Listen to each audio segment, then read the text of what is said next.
Basketball plays a pretty important role in American life every March as we follow the road to the Final Four. And now, just in time for St. Patrick's Day, basketball is playing a growing and possibly healing role in another still troubled land. Sean Toohey has been playing basketball all his life, often against his older brother, Brendan.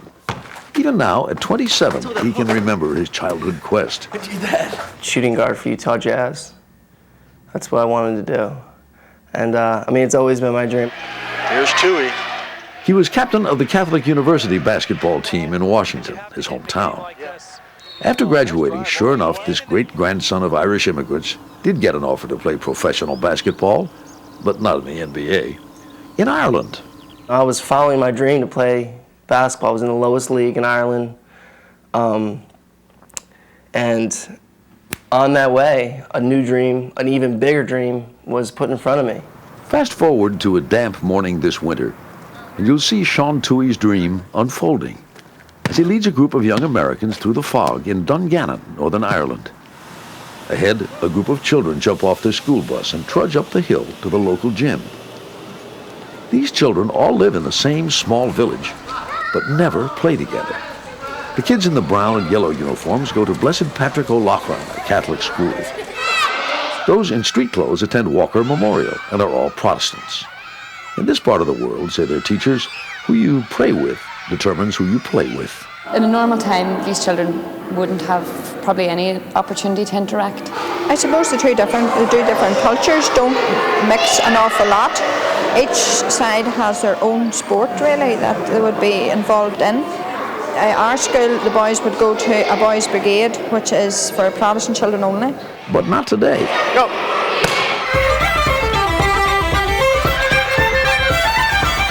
The children have been brought together by Sean Toohey to play the very American game of basketball. Color bibs will cover their clothes to help blur the differences, and they will play on mixed teams. The program is called Playing for Peace. Toohey got the idea while running basketball clinics in Belfast. And I just saw how much they enjoyed playing basketball, and they didn't care who was who. Go! In the past 2 years, more than 7,500 Northern Irish children have taken part. Toohey has recruited young Americans to coach, like Lisa Goboleski.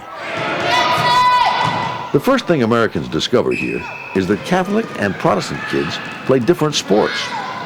Like the Irish kids, or the kids who see themselves as Irish, like to play the Gaelic sports or the hurling, whereas those who are Protestants or may identify with the British like to play rugby or hockey or something like that. So I think the preconceptions are basically that they know those who are opposite them are different, and they see that difference as a negative difference.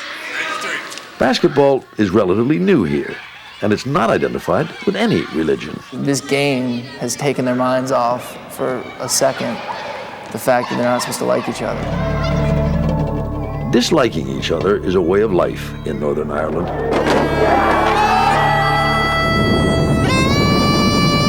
Since 1969, more than 3,000 people have died in sectarian violence. While much of that violence has subsided, the bitterness remains. Walls constructed to separate warring Catholics and Protestants still scar the countryside.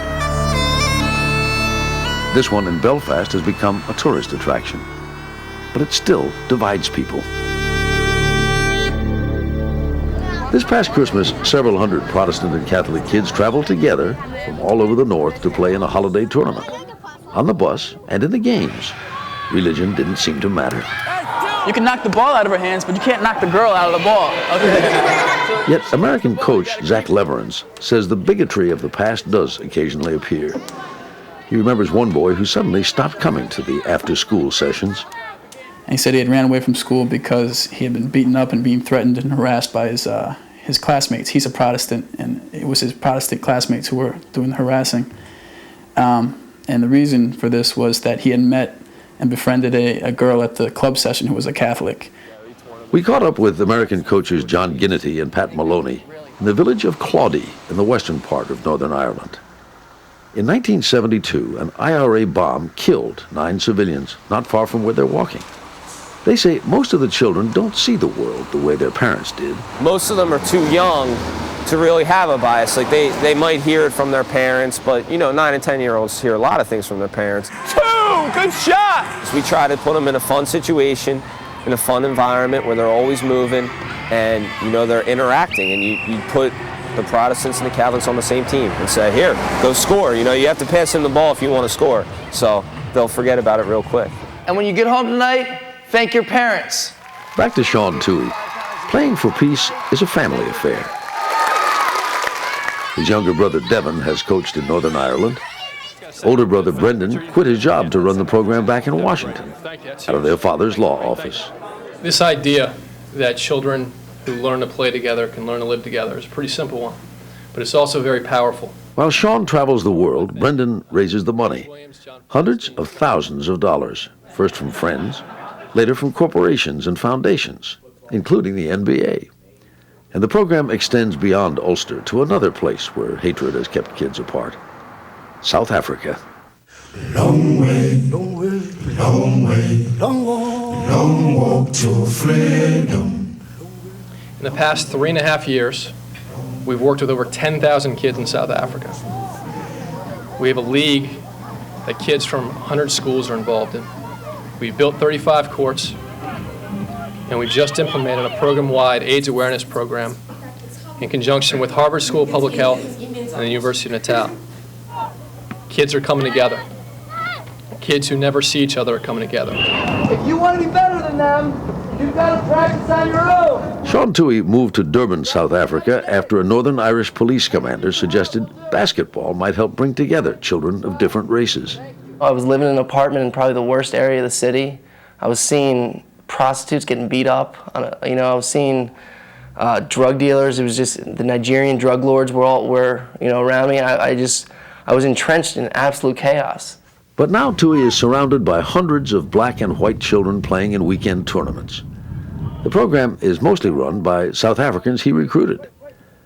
And the Nelson Mandela Foundation recently donated $100,000. The Toohey brothers are not finished. They hope to take playing for peace to the Mideast, the Balkans, and elsewhere.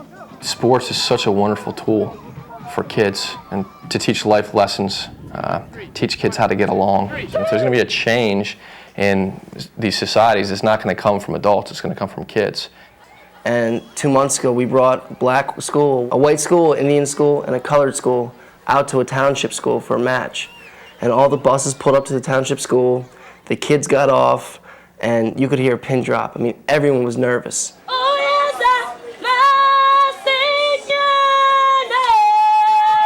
And these 3 little girls started singing this song. And I swear that the heavens opened up this day. And one of the township coaches who works for us was surprised that they were singing this song. And I asked him, I was like, well, what are they singing? He's like, this is the most ritualized apartheid song. I was like, well, what are they saying? He said, we're surrounded in darkness. Everywhere is darkness, but now I see a light.